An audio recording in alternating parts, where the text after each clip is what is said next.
Nous, on assume d'avoir publié ces documents confidentiels défense. Ils sont toujours en ligne actuellement. On assume parce que ce sont des informations d'intérêt public. Et ce sont des informations, on l'a déjà dit, qui ne mettent pas en danger des opérations militaires françaises ou des agents militaires français sur le terrain. On est vraiment sur des documents, on va dire, qu'on peut appeler services après-vente de vente d'armes suite à des accords commerciaux. Et certes, ils sont couverts par le confidentiel défense, mais ce que révèlent ces documents, ce sont des informations d'intérêt public.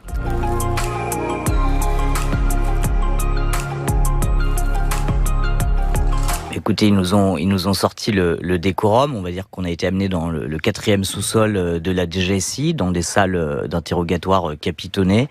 Et dans cette heure qui s'est écoulée assez rapidement parce qu'on a effectivement refusé de répondre aux questions, ils ont décliné 7 pages au total de questions qui allaient des logos de Disclose à la structuration financière du média, à nos médias partenaires comme Radio France par exemple.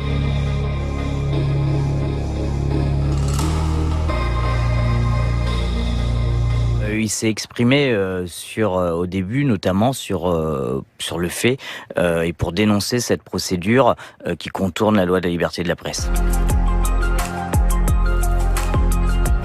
La dernière suite, c'est qu'un 3e journaliste de Disclose a été entendu hier.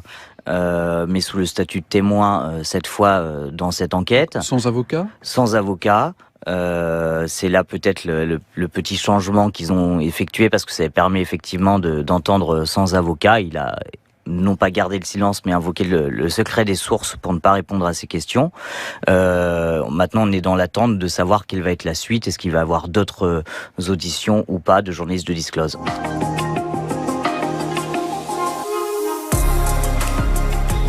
Alors, il y a 2 intérêts. Le premier, c'est pour eux de trouver les sources des journalistes, que ce soit dans l'affaire qui concerne Madame Chemin que l'affaire du Yémen, c'est d'identifier nos sources. Le deuxième, c'est d'envoyer une nouvelle fois un message aux sources des journalistes en leur disant nous allons vous traquer, nous allons vous chercher si vous informez les journalistes de secrets d'État.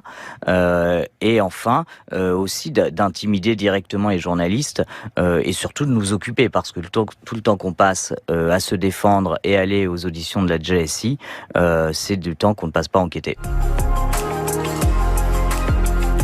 À ce niveau-là, c'est compliqué de savoir. C'est mené par le parquet de Paris. Le parquet de Paris, c'est un procureur qui a été récemment nommé par le président de la République, qui avait refusé pour la première fois, Mediapart en avait parlé, toutes les propositions du ministère de la Justice et avait donc imposé le procureur actuel de Paris. Procureur aux ordres ou pas, c'est la question. En tout cas, il y a clairement une volonté aujourd'hui, réaffirmée par tout l'exécutif et Emmanuel Macron en premier, de mener des procédures contre les journalistes qui dévoilent des sujets d'intérêt public.